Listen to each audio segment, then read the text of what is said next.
Welcome to my YouTube channel. అందరికీ నమస్తే. ఏపీలో రేషన్ కార్డుదారులకు గుడ్ న్యూస్. ఇక్కడ నుంచి కొత్తగా అవేంటో తెలుసుకుందాం. అందుకంటే ముందుగా ఛానల్ లైక్ చేయండి, వీడియోని మరింత మందికి షేర్ చేయండి. ఏపీ ప్రభుత్వం రేషన్ కార్డుదారులకు గుడ్ న్యూస్ చెప్పింది. ఇప్పటి వరకు అందిస్తున్న సరుకులతో పాటు మరికొన్ని అందించేందుకు నిర్ణయించింది. కొత్తగా స్మార్ట్ రేషన్ కార్డులను ప్రభుత్వం పంపిణీ చేస్తుంది.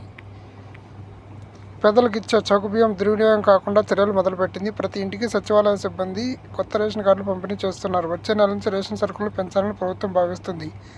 ప్రభుత్వం జిల్లాల వారికి కొత్తగా తీసుకొచ్చిన స్మార్ట్ రేషన్ కార్డులను పంపిణీ చేస్తుంది. సాంకేతికతను ఉపయోగించి దుర్వినియోగాన్ని అడ్డుకట్ట వేసేలా స్మార్ట్ రేషన్ కార్డులను జారీ చేస్తున్నట్లు ప్రభుత్వం వెల్లడించింది.